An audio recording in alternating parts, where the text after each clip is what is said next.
Hello दोस्तों, आप सभी का स्वागत है ज्ञान स्टोरी चैनल में। चैनल को सब्सक्राइब जरूर कर ले।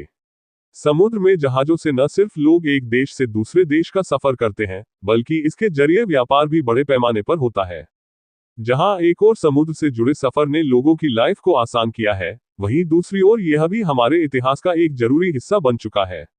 लेकिन क्या आप जानते हैं कि दुनिया का पहला जहाज कब और कहां बनाया गया था, और उस पर कितनी लागत आई थी? समुद्र के रास्ते यात्रा करना मानव सभ्यता के प्राचीन दिनों से ही रहा है, और यह सच है कि इस सफर की शुरुआत किसी बहुत बड़ी तकनीकी खोज से हुई थी।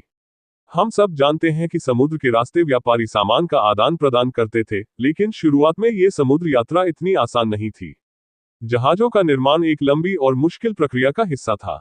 ऐसे में चलिए आज जानते हैं कि दुनिया का पहला जहाज कब और कहां बनाया गया था और कितनी लागत आई थी।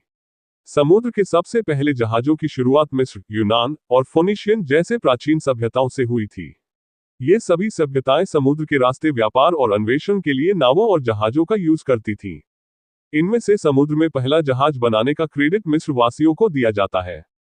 मिस्र वासियों ने सबसे पहले पपीरस से बनी लंबी और संकरी नावों का निर्माण किया था।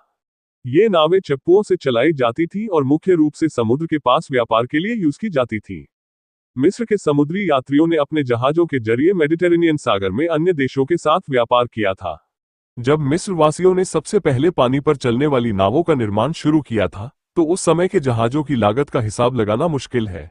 फिर भी यह कहा जा सकता है कि उस वक्त पपीरस की लकड़ी और चप्पुओं से बनी नावों की लागत आज के जहाजों से बहुत कम रही होगी। लेकिन ये नावें शुरुआत में सिर्फ छोटे साइज की और हल्की होती थीं, जो मुख्य रूप से नदियों और तटीय जल क्षेत्रों में ही चलने के लिए बनी थी।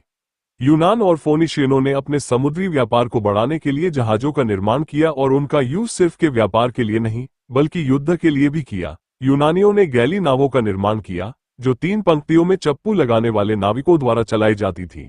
इस प्रकार के जहाजों का निर्माण बहुत महंगा था, क्योंकि उन्हें युद्ध के लिए तैयार करना और उन पर युद्ध सामग्री रखना बहुत मुश्किल काम था। फोनिशियनों ने समुद्र के रास्ते लंबी यात्राएं की, और उन्होंने जहाजों को व्यापार के साथ साथ अन्वेषण के लिए भी यूज किया। इनकी नावों की लागत और निर्माण की तकनीक आज भी इतिहासकारों के लिए रिसर्च का विषय है।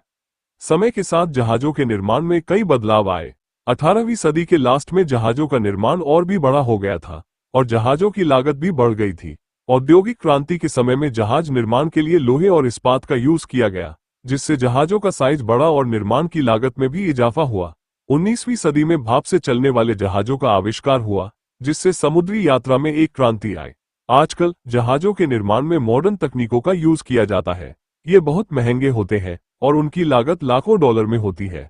समुद्री यात्रा के लिए यूज किए जाने वाले विशाल क्रूज जहाजों, मालवाहक जहाजों और युद्धपोतों का निर्माण एक मुश्किल और खर्चीला काम है।